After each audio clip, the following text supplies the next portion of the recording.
إن الحمد لله نحمده ونستعينه ونستغفره ونعوذ بالله من شرور أنفسنا ومن سيئات أعمالنا من يهده الله فلا مضل له ومن يضلله فلا هادي له وأشهد أن لا إله إلا الله وحده لا شريك له وأشهد أن محمدا عبده ورسوله أما بعد فإن خير الحديث كتاب الله وخير الهدي هدي محمد صلى الله عليه وسلم وشر الأمور محدثاتها وكل محدثة بدعة وكل بدعة ضلالة وكل ضلالة في النار فأعوذ بالله السميع العليم من الشيطان الرجيم بسم الله الرحمن الرحيم يا أيها الذين آمنوا اتقوا الله حق تقاته ولا تموتن إلا وأنتم مسلمون يا أيها الناس اتقوا ربكم الذي خلقكم من نفس واحدة وخلق منها زوجها وبث منهما رجالا كثيرا ونساء واتقوا الله الذي تساءلون به والأرحام إن الله كان عليكم رقيبا يا أيها الذين آمنوا اتقوا الله وقولوا قولا سديدا يصلح لكم أعمالكم ويغفر لكم ذنوبكم ومن يطع الله ورسوله فقد فاز فوزا عظيما وقال الله عز وجل يا أيها الذين آمنوا لا تأكلوا أموالكم بينكم بالباطل. سب سے پہلے تمام قسم کی حمد و ثنا بڑائی اور کبریائی اس اللہ عز و جل کے لیے لائق و سزاوار ہے جس نے ہمیں اور آپ کو اس عالم فانی کے اندر پیدا فرمایا. بے شمار درود و سلام نازل ہو تمام نبیوں پیغمبروں اور رسولوں پر خصوصاً تاجدار مکی و مدنی احمد مصطفیٰ محمد مصطفیٰ صلی اللہ علیہ وسلم پر. محترم حضرات، خطبہ مسنونہ کے بعد سورۃ النساء کی ایک وہ آیت کریمہ آپ کے سامنے ابھی پڑھی گئی جس میں اللہ تبارک و تعالی نے اپنے مومنین بندوں کی ایک عظیم صفت کو تذکرہ کیا ہے اور یوں کہا یا ایھا الذین آمنو، اے مومنین بندو، اے میرے وہ بندو جو ایمان لائے ہو، تمہاری صفت یہ ہونی چاہیے کہ لا تأکلوا اموالکم بینکم بالباطل، تم آپس میں ایک دوسرے کا مال باطل طریقے سے نہ کھایا کرو. مسلم سماج میں، مسلم معاشرے اور سوسائٹی میں ہمارے بیچ اور درمیان ایک مسلمان بھائی دوسرے مسلمان بھائی کے مال کو جو ناحق اور ناجائز طور پر کھاتا ہے اس کی کئی شکلیں ہیں.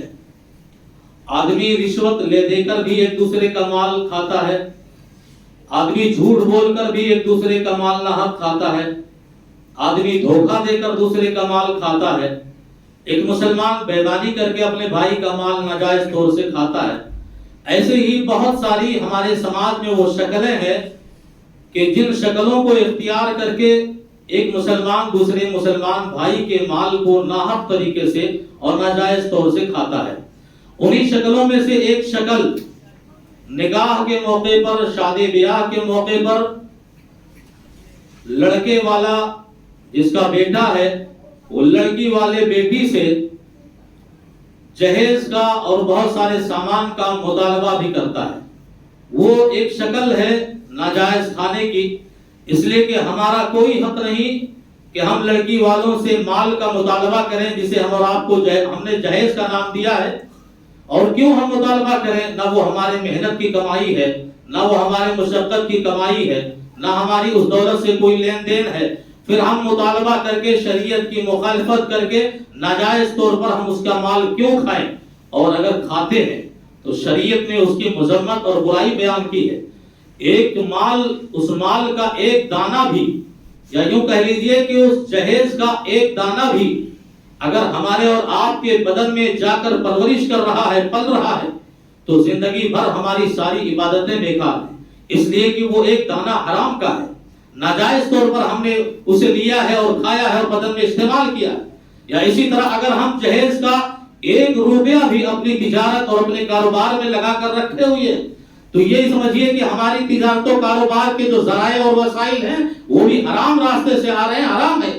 اس لیے کہ پیارے نبی صلی اللہ علیہ وسلم نے معروف اور مشہور حدیث میں فرمایا کہ ایسے حرام بدن میں ایک دانہ جانے والا مال یا حرام وہ مال جو ہم اور آپ تجارت و کاروبار میں استعمال کریں، اس کا انجام یہ ہوتا ہے، اتنا خطرناک اور برا اور بھیانک نتیجہ یہ ہوتا ہے کہ زندگی بھر کی ہماری عبادتیں اللہ کے یہاں ناکارہ ہو جاتی ہیں، وہ عبادتیں قبول نہیں کی جاتی۔ معروف حدیث ہے نا کہ ایک شخص آیا اور مسافر ہے، بال اس کے اکھڑے ہوئے ہیں اور بڑا گندا بالوں والا ہے، جو ہے لباس گندے ہیں، اور پھر وہ ہاتھ اٹھا کر اللہ سے دعائیں کر رہا ہے، یا ربی پکار رہا ہے، اپنی آواز لگا رہا ہے، اپنی ضرورت کا محتاج ہے، وہ اللہ سے کچھ مانگ رہا ہے، مطالبہ کر رہا ہے اور دعائیں کر رہا ہے اللہ سے، پر اللہ اس بندے کی جانب یہ پیغام دیتا ہے کہ مطعمہ حرام، اس کا کھانا حرام ہے، اس کے پیٹ میں پڑا ہوا دانا یہ حرام کا آیا ہوا ہے، اس کی پرورش بھی حرام کی ہوئی، وغذی بالحرام ومشربہ حرام، اس کا پانی پینا، اس کا جو ہے پینا بھی حرام کا ہے۔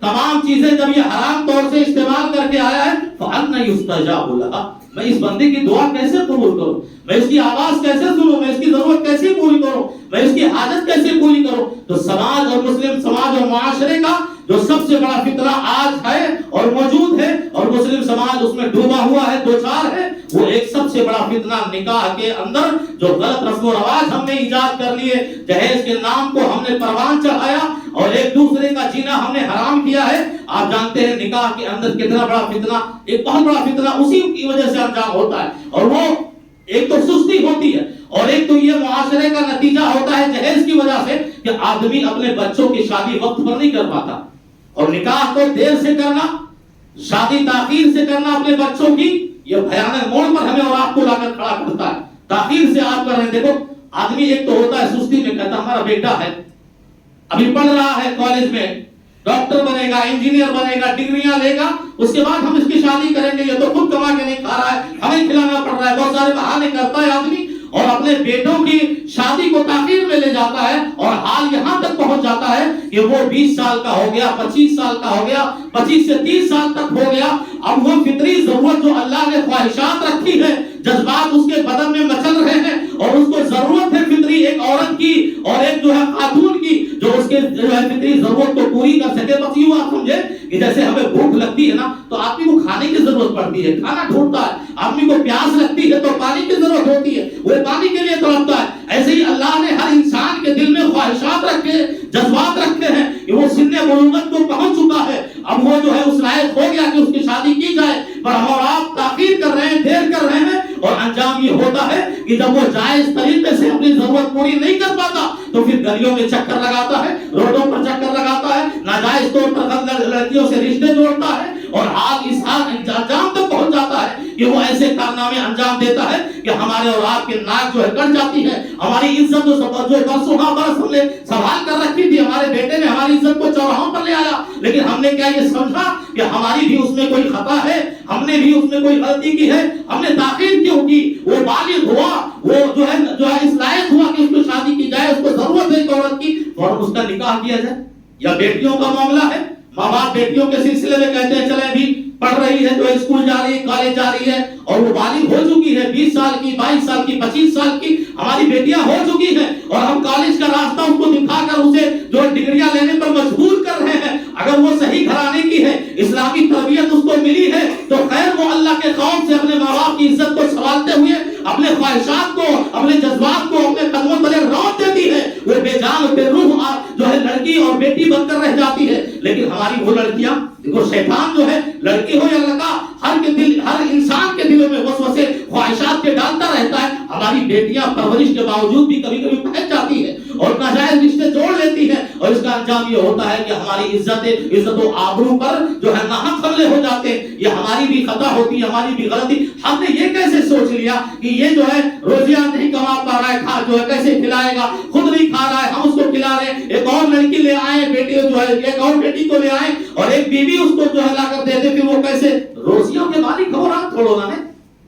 شریعت ہمیں جو تعلیم دے رہی ہے، شریعت ہمیں جو تاکید کر رہی ہے، شریعت ہمیں جس راہ پر لے جا رہی ہے، ہم نے اس کا خیال نہیں کیا، ہم اپنے خواہشات کے مطابق چل رہے ہیں، اپنی منمانی کر رہے ہیں، اپنی مرضی کے مطابق کر رہے ہیں، تو ظاہر سی بات ہے شریعت سے بغاوت کریں گے، دین سے بغاوت کریں گے تو انجام اس کا برا ہونے والا، اس کا برا ہونے والا۔ اللہ کے نبی جناب محمد رسول اللہ صلی اللہ علیہ وسلم نے فرمایا کہ روزیاں یہ نکاح کرنے کا ایک سبب بھی ہے، روزیاں اس راہ سے بھی آتی ہیں، ہم نے اس راستے پر روک لگا دیا، تالا لگا دیا، ہم نے یہ سوچا کہ ہم اس کو کیسے کھلائیں گے، ایک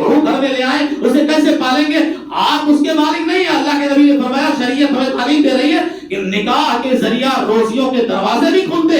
کیسے؟ آدمی آپ کا ایک بیٹا ہے, وہ پڑھ رہا ہے یا کچھ بھی کر رہا ہے, وہ اپنے حصے کی روزی کھا رہا ہے, آپ کے گھر میں ہی کھا رہا ہے, مقدر میں جو اس کی روزی لکھی ہے. اور آپ سبھی جانتے ہیں ہمارا ایمان اور عقیدہ ہے, کوئی بھی انسان اپنا آخری سانس نہیں توڑے گا جب تک وہ اپنی روزی کا آخری کھانا نہ کھا لے.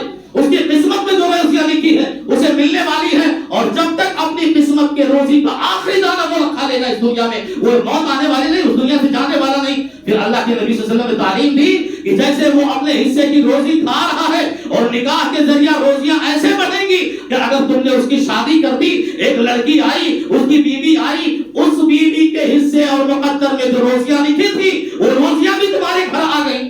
ایک روزی کے بدلے 2 روزیوں کے راستے آپ کے در جو ہے گھروں تک آ گئے. اس لڑکی کے حق میں جو اللہ نے روزیاں زندگی میں لکھی تھی, اس روزیوں کا مالک بھی تو شوہر ہوا, آپ کا بیٹا ہوا. اور تھوڑے ہی دنوں کے بعد اس بیوی سے 2-4 بچے پیدا ہوئے. وہ 2-4 بچوں کے مقدر میں اللہ نے جو روزیاں لکھی تھی وہ روزیاں بھی تمہارے گھر میں آ گئی. اس لیے آپ نے دیکھا ہوگا کہ بہت سارے بوڑھے ماں باپ جو ہے بہت سالوں پہلے وہ کھیتیوں میں, کھلیانوں میں گیہوں کے بالیاں جو ہے چن چن کے وہ مارواڑیوں اور دکانوں پہ بیچ کر اپنا پیٹ پالا کرتے تھے. لیکن انہوں نے شادی کی اور پھر ان کے بچے ہوئے, 2-4 اولاد پیدا کیا اللہ نے, ان کے گھروں میں روشنی آئی, اور پھر وہی اولاد اس لائق ہو گئی کہ آج وہ کروڑوں کا مالک ہے, آج وہ لاکھوں کا مالک بن چکی ہے. اسی اولاد کی روزی پر بوڑھے ماں باپ آج کرسیاں توڑ رہے ہیں, وہ آرام کی زندگی بسر کر رہے ہیں. پھر ہم نے اور آپ نے کیسے سوچا کہ ہم اس کو روزیاں دیں گے؟ یہ نکاح روزیوں کو حاصل کرنے کا ایک راستہ بھی ہے. اور دنیا میں اور دین کے اندر سب سے بڑا فساد جو پیدا ہوتا ہے وہ 2 ہی سبب سے ہوتا ہے. 2 ہی وجوہات ایسے ہیں جس سے دنیا اور دین دونوں ہی تباہ ہوتے ہیں, اور دونوں میں فساد اور برپا پیدا ہوتی ہے. آپ جانتے ہیں 2 راستے کیا؟ ایک تو یہ پاپی پیٹ ہے. یہ پیٹ کے خاطر آدمی اس دنیا میں اپنی دنیا برباد کرتا ہے اور اپنا دین بھی برباد کرتا ہے. آپ جانتے ہیں اسی پیٹ کو پالنے کے لیے نہ جانے کتنے شرک کے اڈے قائم ہیں, بدعت رواج ہو رہے ہیں, نہ جانے کتنے درگاہوں پر آپ مجاوری دیکھ رہے ہیں, ساری چیزیں آپ اپنی آنکھوں سے دیکھ رہے ہیں. اسی پاپی پیٹ کے خاطر آدمی بیمانی کرتا ہے, جھوٹ بولتا ہے, غیبت کرتا ہے اور دھوکہ دیتا ہے, ایک دوسرے کے مال پر نہ حق قبضہ کرتا ہے. اسی پیٹ کے خاطر یہ پیٹ ہی وہ معاملہ ہے کہ اگر حرام راستے سے ہم نے پیٹ کو پالا ہے, ہماری دنیا کو تباہ کرنے کا یہ بہت بڑا ذریعہ ہے, اور فساد برپا ہو جائے گا اس دنیا میں, قتل و خون و غارت گری پیدا ہو جائے گی. اور پھر اللہ کے نبی صلی اللہ علیہ وسلم نے اشارہ فرمایا شریعت کی روح سے کہ دوسرا فساد جو دنیا میں پیدا ہوتا ہے وہ شرمگاہ کی وجہ سے ہوتا ہے, شرمگاہ کی وجہ سے ہوتا ہے. اب جو ہے لڑکا ہمارا بالغ ہو گیا, لڑکی ہماری بالغ ہو گئی, اب شرمگاہ کی حفاظت کرنی ہے, کیسے کرے؟ وہ جائز راستے اس کو نہیں مل رہے, ناجائز راستہ اختیار کر لیتا ہے. اسی لیے پیارے نبی جناب محمد رسول اللہ صلی اللہ علیہ وسلم نے فرمایا یا معاشر الشباب من استطاع منکم الباءۃ فلیتزوج, کہ اے نوجوانان جوان اور اے وہ جوانوں جن کے پاس مردان کی طاقت آ چکی ہے اور وہ نکاح کے قابل ہو چکے ہیں, انہیں چاہیے کہ وہ نکاح کر لیں, وہ شادی کر لیں. فإنه أغض للبصر, اس لیے کہ یہ نگاہوں کو نیچی کرنے والی ہے. نکاح کے ذریعہ تمہاری نگاہیں پست ہو جائیں گی اور تمہارے شرمگاہ کی حفاظت بھی ہو جائے گی. آپ دیکھتے ہوں گے کہ جس کی شادی ہم کر دیتے ہیں نا, ہمارا بیٹا ہے جو رات کے 3 بجے تک گھر نہیں آتا تھا, گلیوں میں چکر لگاتا تھا, یہاں وہاں منہ مارتا تھا, یہاں وہاں اپنی آنکھیں دوڑاتا تھا اور اپنی نگاہوں سے شہوت بھری نگاہ وہ سینکتا تھا, ہم نے اس کی شادی کر دی. اب وہ ایک ذمہ دار آدمی ہو گیا, اس کے گھر میں اس کی بیوی آ گئی, اب اس کے بچے آ گئے. اب ہم دیکھ رہے ہیں کہ وہی ہمارا بیٹا جو راتوں رات 3 بجے تک یہاں وہاں قائم تھا, اب عشاء کے ٹائم 8-9 بجے ہی اپنے گھر پہ آ کر پہنچ جاتا ہے. وہ ذمہ داری کا احساس ہو گیا. یہ اور بات ہے ہمارے وہ نوجوان بھائی جو شادیوں کے بعد بھی بہکے ہوتے ہیں اور ان کی عادت ہوتی ہے کہ راتوں رات یہاں وہاں غائب رہیں اور منہ مارے, ان کی بات تو اللہ کے حوالے, اللہ انہیں ہدایت دے. لیکن اکثر و بیشتر دیکھا گیا کہ وہ بہکتے ہوئے جوان جن کی شادیاں کر دو انشاءاللہ ذمہ داریاں ان کے سروں پر ایسی آ جاتی ہیں کہ وہ اپنے گھروں کو لازم پکڑ لیتے ہیں. بہت سارے فائدے ہیں اس. اللہ کے نبی صلی اللہ علیہ وسلم نے ارشاد فرمایا نکاح کر لو, یہ تمہارے نکاحوں اور دیکھو اگر کوئی معذوری ہے, کوئی مجبوری آ گئی, نکاح نہیں کر رہے ہو تو شریعت نے اس کا ایک اہم پیغام بھی دیا ہے, فعلیہ بالصوم, روزہ زیادہ سے زیادہ رکھو, نفلی روزے رکھو, پیر اور جمعرات کا روزہ رکھو, مہینے کے 3 دن کے روزے رکھو. نوجوان ہو, کنٹرول کرنا ہے شہوت پر, کہیں بہک نہ جاؤ, غلط راہ پر نہ چلے جاؤ. اس لیے شریعت نے پاکیزہ تعلیم دی ہے کہ اگر نکاح کے بیچ میں کوئی چیز تمہارے بیچ رکاوٹ بن رہی ہے, معذور ہو, مجبور ہو, یا کوئی معاملہ آپ کے سامنے آ رہا ہے کہ شادی کے لائق ہو گئے ہو ایسا کرو روزہ رکھا کرو، روزہ رکھنے سے تمہاری شہوت کچل جائے گی، خواہشات مٹ جائیں گے، جذبات وہی ختم ہو جائیں گے اور اللہ کا خوف تمہارے دلوں میں پیدا ہوگا۔ تو میرے بھائی اور دوستو، دنیا اور دین ان دونوں کو تباہ کرنے والی چیزیں یہی دو ہیں، یہ پیٹ ہے، یہ شرکا ہے۔ اللہ کے نبی جناب محمد رسول اللہ صلی اللہ علیہ وسلم نے اپنی امت کو ایک اہم پیغام دیا، نکاح کے سلسلے میں ایک اہم پیغام دیا کہ ہم اور آپ جو شادیاں کرتے ہیں اپنے بچوں کی، چار چیزیں عموماً دیکھی جاتی ہیں۔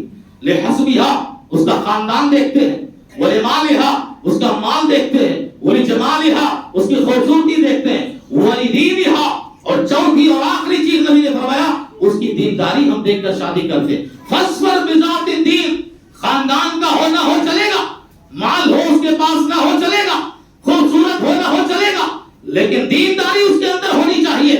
ہم نے اپنے بچوں کا رشتہ ڈھونڈا ہے ایسی جگہوں پر جو بنگلے والی ہو، بنگلے والا ہو، جو کوٹھیوں والا ہو، مالدار ہو، دولت ہو، مند ہو، خوبصورت ہو۔ ہم نے دینداری کو ایک طاق میں رکھ دیا ہے، اسی وجہ سے ہمارے سماج میں طلاق کی نوبتیں آ رہی ہیں، ہمارے سماج میں بیوی شوہر کا آپس میں جم نہیں رہا ہے، اس لیے کہ ہم نے رشتہ دینداری کی بنیاد پر قائم ہی نہیں کیا۔ ہم نے دوسری وہ چیزیں دیکھی اور شریعت نے جس کو ترجیح دی ہے وہ چیزیں آپ جانتے ہیں؟ حضرت بلال رضی اللہ تعالیٰ عنہ کون ہے؟ آپ سبھی جانتے ہیں، خادم رسول ہے، خادم رسول ہے، حبشی خاندان کے ہیں، کالے کلوٹے بدصورت ہیں۔ کوئی اپنی بیٹی کا رشتہ ان تک نہیں لا رہا ہے، کوئی اپنی بیٹی کی شادی کرنے کو تیار نہیں۔ ایک مرتبہ ایسا ہوا کہ پیارے نبی جناب محمد رسول اللہ صلی اللہ علیہ وسلم نے ارشاد فرمایا کہ بلال، آخر تم کرتے کیا ہو؟ کون سا عمل ہے تمہارا کہ میں جنت میں گیا اور میں نے اپنے آگے تمہاری چوٹیوں کی آواز کو سنا، میں نے دیکھا کہ تم مجھ سے آگے جنت میں داخل ہونے جا رہے ہو، جنت میں تمہارے قدموں کی آہٹ مجھ کو سنائی دی، تو بتاؤ ماجرا کیا ہے، وجہ کیا ہے، یہ حال اس معاملے تک کیسے پہنچا؟ حضرت بلال رضی اللہ تعالیٰ عنہ جواب دیتے ہیں، اللہ کے نبی، میری کوئی خاص عبادت نہیں، میری کوئی خاص وجہ نہیں ہے جس کی وجہ سے آپ نے میرے قدموں کی آہٹ اور آواز اور جوتیوں کی آواز کو اپنے آگے سنا۔ بس ایک خاص کام میں یہ کرتا ہوں کہ میں ہمیشہ باوضو رہتا ہوں، میں ہمیشہ باوضو رہتا ہوں، اور جب میرا وضو ٹوٹ جاتا ہے فوراً میں وضو کرتا ہوں اور وضو کے بعد 2 رکعت نماز پڑھتا ہوں، یعنی تحیۃ الوضو پڑھتا ہوں۔ یہی ایک خاص عمل میری زندگی میں مجھے نظر آ رہا ہے جس کی وجہ سے آپ نے یہ دیکھا ہوگا۔ پھر کیا ہوا جانتے؟ جنت کی بشارت کیا ملی کہ سارے کے سارے لوگ اپنی بیٹیوں کا خطاب لا کے کھڑا کر دیا، کہا بلال میری بیٹی سے شادی کر لو، جنتی ہو، تمہارے نکاح میں بیٹی جائے گی، کم سے کم وہ بھی جنتی ہو جائے گی۔ دینداری کو دیکھا، مشہور تابعی حضرت سعید بن مسیب رحمۃ اللہ علیہ کا واقعہ ملتا ہے کہ ان کی ایک بیٹی بہت پڑھی لکھی تھی، عالمہ تھی، فاضلہ تھی، قرآن و حدیث کا علم رکھنے والی تھی۔ آج کون دیکھتا ہے قرآن و حدیث کا؟ اب آپ جانتے ہیں سماج میں جیتے ہیں، رہتے ہیں، معاشرے میں رہتے ہیں۔ ابھی آپ کو اگر بتایا جائے کوئی مولوی ہے، مولانا ہے، قرآن و حدیث کی تعلیم بچوں کو دیتا ہے، ابھی اس کی شادی نہیں ہوئی ہے، آپ اپنی بچی کی شادی اسے کر دو، کون مولوی؟ اچھا وہ جو پڑھا رہا ہے 10,000 12,000 کی تنخواہ پر، وہ خود نہیں جی پا رہا ہے، کھا پا رہا ہے، وہ ہماری بیٹی دیتے ہم اس کو کیسے کھلائے گا؟ وہ کیسے اس کو ملائے گا؟ مصیبت میں مصیبت ہم کیوں اس کو دیں؟ اور اس سے بھی پڑھ کر مسئلہ ان علماء کا اور تمہارے رہنماؤں اور رہبروں کا یہ حال ہو گیا کہ نہ تم اپنی بیٹیاں دے رہے ہو، اور اگر ان کے پاس کوئی بیٹی بیچاری ہے اور وہ شادی کرنے کے لائق ہو گئی ہے، رشتہ ڈھونڈ رہا ہے، تلاش کر رہا ہے، پر رشتے ٹوٹ جا رہے ہیں اس وجہ سے کہ یہ 12,000 14,000 کمانے والا ہے، یہ جہیز میں ہم کو کیا دے گا، ہم کو یہ سامان کیا دے گا؟ ہم نے دینداری کو قدموں تلے روک دیا۔ یہاں سعید بن مسیب مشہور تابعی رسول ہے رحمۃ اللہ علیہ، ان کی ایک بیٹی پڑھی لکھی ہے، عالمہ ہے، فاضلہ ہے، قرآن و حدیث کا درس دینے والی ہے اور لوگوں کو علم سکھانے والی ہے۔ جانتے ہو اس وقت کا سب سے بڑا بادشاہ عبد الملک کا بیٹا بادشاہ وقت ہے، خلیفۃ المسلمین ہے، مسلمانوں کا جانشین ہے، مسلمانوں کا امیر ہے، اور دولت کا کتنا انبار ہوگا اس کے پاس۔ جو بادشاہ ہو اور جو اس وقت کا خلیفہ ہو، اس کے پاس دولت کی کیا کمی ہو سکتی ہے؟ اس بادشاہ نے حضرت سعید بن مسیب کی بیٹی کے لیے خطبہ نکاح بھیجا، نکاح کا پیغام بھیج دیا کہ سعید بن مسیب ایسا کرو، آپ اپنی بیٹی کی شادی مجھ سے کر دو، نکاح مجھ سے کر دو۔ حضرت سعید بن مسیب رحمۃ اللہ علیہ کے پاس بادشاہ وقت کا پیغام آیا، میری بیٹی سے شادی کرنا چاہتے ہیں۔ کتنا خوش نصیب تھے، وہ دیندار تھے، عالم بھی ہیں، قرآن و حدیث کے اور تابعی رسول بھی ہیں۔ کتنا اچھا ہوتا کہ وہ اپنی بیٹی کا ہاتھ بادشاہ وقت کے ہاتھ میں دے دیتے، لیکن انہوں نے صاف انکار کر دیا، صاف اس دعوت کو ٹھکرا دیا، پیغام کو نکاح نہیں کر سکتے ہم شادی. جانتے ہو کیوں؟ دوسرے ہی دن وہ اپنے بچوں کو جو پڑھاتے تھے، جو اسٹوڈنٹ تھے، شاگرد تھے، جو تلامذہ تھے، جو قرآن و حدیث کا علم سیکھنے کے لیے ان کے یہاں آیا کرتے تھے، ایک ایسا نوجوان آیا جو 15 دن سے غیر حاضر تھا. 15 دن سے آیا نہیں کلاس میں. سعید بن مسیب رحمۃ اللہ نے پوچھا بیٹا کہاں تھے؟ 15 دن ہو گیا ہماری کلاس میں نہیں آئے، قرآن و حدیث کا علم سیکھنے نہیں آئے. تو اس نے اپنی معذرت ظاہر کی، استاد محترم ایسا ہوا میں نے شادی کی ہوئی تھی، میں بہت غریب گھرانے سے تعلق رکھنے والا تھا، ایک وقت کا کھاتا تھا تو دوسرے وقت کے کھانے کا محتاج ہوا کرتا تھا، پر شادی میں نے کی تھی اور وہ عورت میری بیوی بیمار ہو گئی. علاج کے لیے میں نے بہت کوشش کی، بہت علاج کرایا، پر کیا کریں قسمت نے ساتھ نہ دیا اور اسی بیماری میں آ کر میری وہ بیوی موت کے حوالے ہو گئی. وہ مر گئی اور اس کی تجہیز و تکفین میں، اس کے غم میں میں اپنے گھر موجود رہا. جب بوجھ تھوڑا ہلکا ہوا، سکون ملا، آرام مجھ کو ملا، تو آپ کے کلاس میں آ کر حاضر ہو گیا قرآن و حدیث کا علم سیکھنے کے لیے. سعید بن مسیب رحمۃ اللہ علیہ کی آنکھوں میں آنسو بھرائے. کہا بیٹا ادھر آؤ. کہا نوجوان ادھر آؤ، یہ بتاؤ کام نے کہا. کہا میں اپنی بیٹی کا نکاح تم سے کرنا چاہتا ہوں، بتاؤ کیا راضی ہو، قبول کرتے ہو میری بیٹی کو؟ اس نوجوان نے کہا کہ مشہور تابعی رسول ہو، امام وقت ہو، اتنے بڑے عالم ہو، آپ اپنی بیٹی میرے حوالے کر رہے ہو، ایسا تو نہیں کہ مذاق کر رہے، ایسا نہیں کہ میرا مذاق کر رہے ہو. نوجوان جذبات میں آیا تو سعید بن مسیب نے کہا نہیں مذاق نہیں کر رہا، میری بیٹی ہے، عالمہ ہے، فاضلہ ہے، تمہارے حوالے کرنا چاہتا ہوں. اور پھر کیا کیا معلوم ہے؟ وہی بیٹھے بیٹھے خود کھڑے ہوئے، بیٹی کے وکیل تھے، اور وہی نکاح پڑھا دیا. کہا بیٹا اپنی بیٹی تیرے حوالے کرتا ہوں. اور پھر 2 دن کے بعد خود اپنی بیٹی کو اپنے ساتھ لے جا کر اس نوجوان کے گھر پر وہ کر کے آئے، حوالے کر کے آئے، سپرد کر دیا. کیا ہوا جانتے ہو؟ آسان سا نکاح، ہلکا سا نکاح. کتنا بھاری بنا دیا ہم نے، کتنا مشکل بنا دیا ہم نے. وہ غیرت مند، وہ غیور آدمی اپنی بیٹیوں کی شادی کے لیے دوسروں کے سامنے ہاتھ پھیلانے پر سماج نے مجبور کر دیا. کیوں ایسے مرحلے؟ ہر مدرسے کی کمیٹی بنتی ہے، ہر جماعت کی کمیٹی بن جاتی ہے، پھر ایسی کمیٹی کیوں نہیں بنتی جو جہیز کا خاتمہ کرے، غریبوں کو سکون ملے، یتیموں کو راحت ملے. سماج نکاح کا معاملہ جو پیارے نبی نے فرمایا اتنا آسان کر دو، اتنا سہل اور آسان کر دو کہ زنا کاری مشکل ہو جائے، آدمی زنا کی طرف نہ جائے، غلط کام کی طرف نہ جائے. کیا کیا ہم نے؟ شریعت نے نکاح کو آسان کرنے کا معاملہ ہمارے بیچ پیش کیا تھا، ہم نے نکاح کو مشکل بنا دیا اور زنا کو آسان بنا دیا.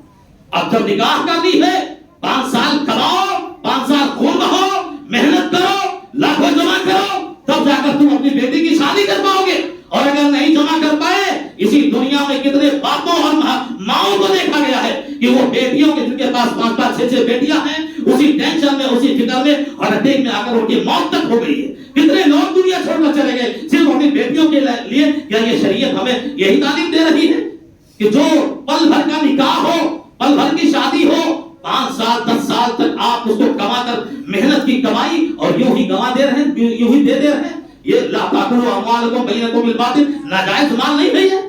لڑکے والے جو لیتے ہیں یہ ناجائز مال نہیں ہے. لڑکی کے باپ نے کتنی محنتوں کے ساتھ 20 سال 25 سال اپنی بیٹی کو پالا پوسا بڑا کیا اور اپنی لگتے جگر کو اتنی محبوب 20 سال تک انگلیاں پکڑ کر چلایا. وہ اتنی محبوب شے تمہارے حوالے کر رہا ہے، اس سے زیادہ اور تمہیں کیا چاہیے اور کیا لینا چاہتے ہو اس سے؟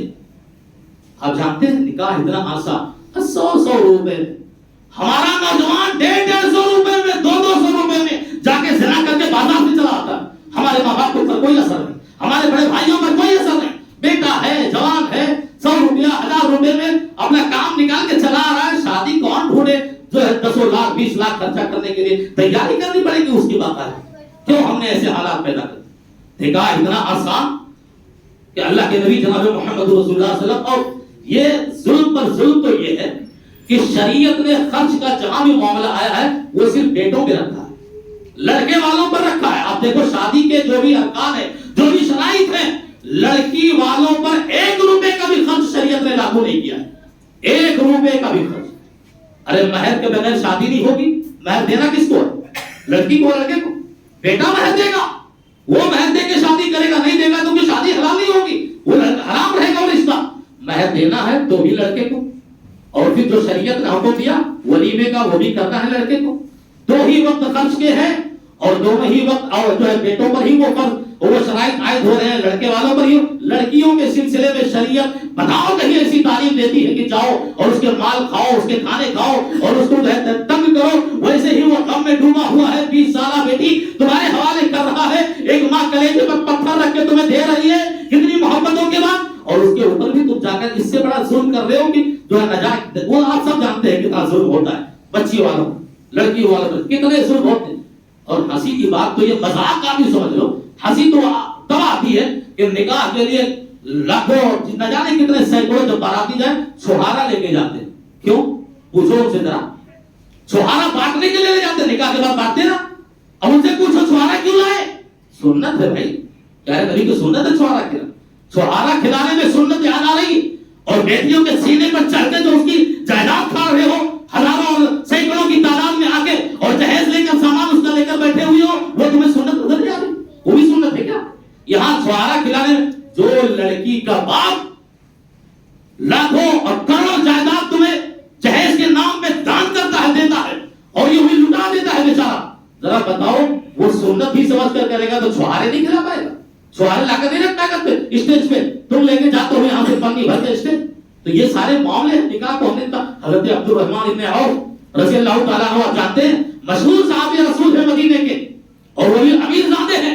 امیروں کے لیے پیغام ہے, نبی کے دور میں ایسے امیروں نے شادیاں کی کہ تمہاری امیری تو ان کے قدموں تلے ہے. اتنے مالدار ہوتے ہوئے بھی شادی کر لی, نبی کو پتہ نہیں چلا.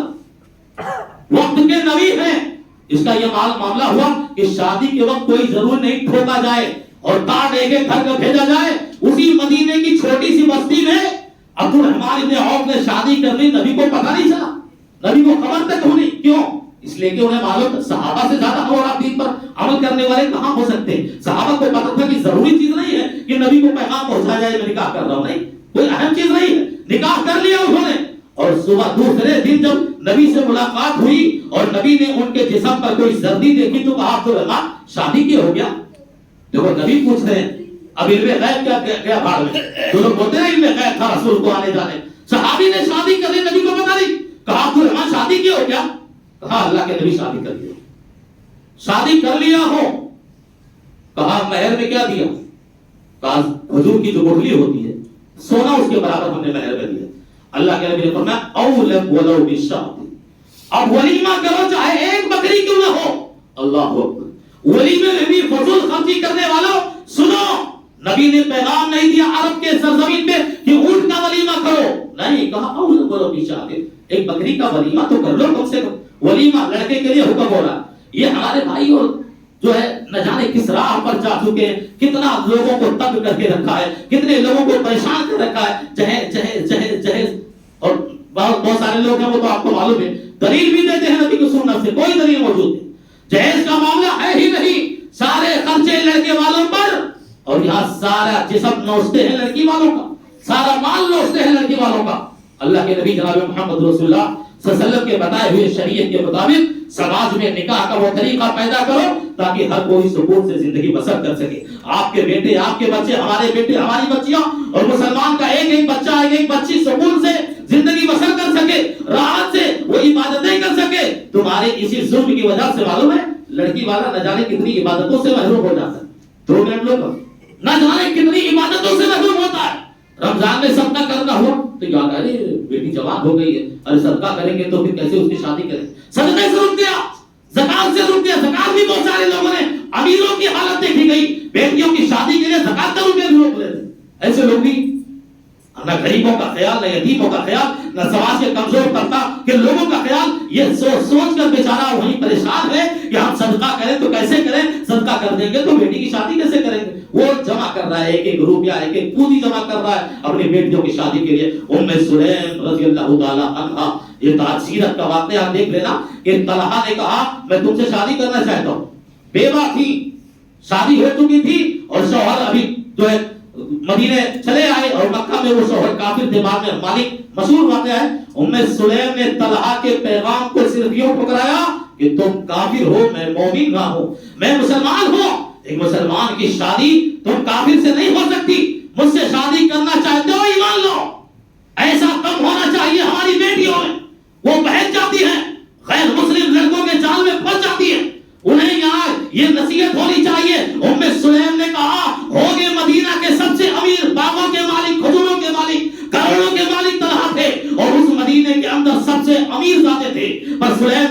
لیے ٹھکرا دیا سلیمان نے کہ جاؤ تم سے شادی نہیں کرتی تم کافر ہو. اور ہماری مسلمان بچیاں باقاعدہ فیس بک پر واٹس ایپ پر باقاعدہ ویڈیو بنا کے ڈال رہی ہیں میں اپنی مرضی سے شادی کر رہی ہوں فلاں غیر مسلم لڑکی سے, ہم پر کسی کا کوئی دباؤ نہیں ہے. اتنی بھیانک انجام تک پہنچ جائے ہمارا سماج, اتنے بھیانک ہماری بیٹیاں ہماری بچیاں اس طرح بے غیرت ہو جائے, اس طرح بے حیا ہو جائے. ایمان کی کوئی دولت نہیں, اسلام کی کوئی دولت نہیں. ام سلیم نے کہا ایمان لانا ہو تو لاؤ اگر شادی کرنی ہے. اور طلحہ بھی بے فدا ہو گئے, طلحہ کو بھی خوبصورتی پسند آ گئی, ام سلیم پسند آ گئی. کہا اگر یہی بات ہے تو لے چلو مجھ کو نبی کے دربار. نبی کے پاس لے جایا گیا. طلحہ نے کہا اللہ کے نبی میں ام سلیم سے شادی کرنا چاہتا ہوں اور وہ کہتی ہے میں ایمان لے آؤں, آپ گواہ رہیے میں ایمان لاتا ہوں. میں ایمان لاتا ہوں. ایمان لانے پر مجبور کر دیا اس امیر زادے کو. ایمان لے آیا اور پلٹ کر آئے, پوچھا ام سلیم بتاؤ مہر میں کیا چاہیے. اللہ, لڑکا والا پوچھ رہا ہے لڑکی والے سے, لڑکی سے مہر میں کیا چاہیے تمہیں. کھجوروں کا باغ چاہیے, کروڑوں روپے چاہیے, سونے چاہیے, بولو جو بولنا ہو مہر میں تمہیں دوں گا, میں اتنا امیر ہوں. ام سلیم نے کہا نہیں چاہیے تمہاری دولت, نہیں چاہیے کھجوروں کا باغ. آج اللہ کے نبی گواہ ہیں کہ میں اپنی نکاح میں مہر آپ کے ایمان کو بناتی ہوں. کلمے کو ایمان لا الہ الا اللہ کلمے کو اپنی شادی کا مہر بنا دیا. اللہ اکبر. جس شادی کا مہر کلمہ لا الہ الا اللہ پر ہو جائے پھر اس شادی کے اندر اللہ کتنی برکتیں دے گا. اور پھر وہ مشہور حدیث کہ ایک شخص آیا, جو ہے ایک عورت آئی, کہا اللہ کے نبی میں آپ سے شادی کرنا چاہتی ہوں, اشارہ کر دوں. نبی نے کہا مجھ کو ضرورت نہیں. ایک اور صحابی کھڑے ہو گئے, کہا اللہ کے نبی آپ کو ضرورت نہیں تو میرا نکاح کر دیجئے. کہا ٹھیک ہے تمہارے پاس مہر میں دینے کے لیے کچھ ہے. دیکھو لڑکی والوں سے نہیں پوچھا نبی نے, اس صحابی سے پوچھا, اس آدمی سے پوچھا کہ حل عندک شیء, تیرے پاس کوئی چیز ہے جو مہر میں تو دے کر شادی کرے گا. اس صحابی نے کہا اللہ کے نبی کچھ نہیں, کچھ نہیں ہے میرے پاس. غربت کا یہ حالت, مفلسی کا یہ حالت, پھر بھی نکاح ہو رہا ہے, پھر بھی شادی ہو رہی ہے. کیسے کہتے ہو غربت میں شادی نہیں ہوتی. صحابی نے کہا میرے پاس کچھ نہیں. کہا جاؤ لوہے کی انگوٹھی ملے اسے ہی لے آؤ, لوہے کی انگوٹھی پر تمہارا نکاح کر دوں گا. وہ گئے صحابی گئے, کہا اللہ کے نبی لوہے کی انگوٹھی بھی نہیں مل رہی, وہ بھی نہیں میرے پاس ہے. کہا یہ بتاؤ تمہارے پاس اور کچھ ہے گھر میں. کہا ایک ازار ہے, بخاری کی روایت ہے. کہا ایک ازار ہے, ایک لنگی ہے. کہا تو دے سکتے ہو مہر میں اس کو, ازار کو مہر میں دے سکتے ہو. کہا نہیں دے سکتا. ایک ہی ازار ہے, دے دوں گا تو میں کیا پہنوں گا, آدھی ازار دے سکتا ہوں, آدھا دے دوں گا, آدھا میں اپنے پاس رکھوں گا. تو اللہ کے نبی نے کہا آدھا دے دے گا, نہ اس کے کام آئے گا نہ تمہارے کام آئے گا. مطلب کیا ہے؟ پھر آپ نے کیا فرمایا, هل قرأت من القرآن. یہ بتاؤ صحابی کہ قرآن کی کچھ صورتیں تمہیں یاد ہیں. صحابی نے کہا ہاں, قل هو اللہ احد, قل یا ایھا الکافرون, سورہ آل عمران, اور پھر گنا دیا وہ صورتیں جو قرآن مجید کے انہیں زبانی یاد تھی. کہا اللہ کے نبی اتنی صورتیں مجھے یاد ہیں. کہا بس اور کیا چاہیے تمہارا, اس سے بڑی دولت تمہیں اور کیا چاہیے. قرآن کی صورتیں تمہارے سینوں میں محفوظ ہیں, اس سے بڑی دولت تمہارے لیے کچھ نہیں ہو سکتی. جاؤ. اور اے لڑکی سن, یہ تمہارا شوہر ہونے والا ہے, انہی صورتوں کو وہ تمہیں یاد کرا دے گا اور انہی صورتوں پر میں تمہارے نکاح کے مہر باندھتا ہوں. اللہ قرآن مجید کی صورتوں پر نکاح کا مہر باندھا جا رہا. اللہ ہم سب کو اسلام کی تعلیمات پر عمل کرنے کی توفیق عطا فرمائے.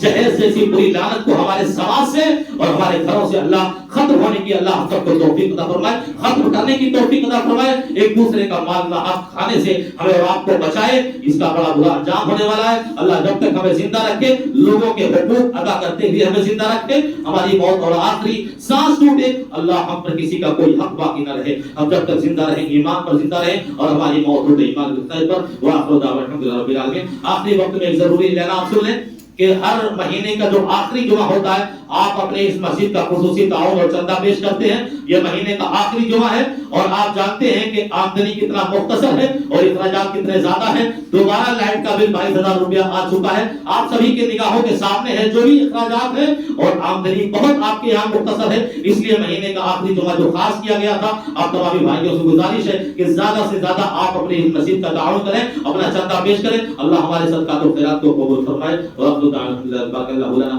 ولكم في القرآن فعلنا بالآيات ذكر حكيم إنه تعالى جواد كريم وملك بر رؤوف رحيم.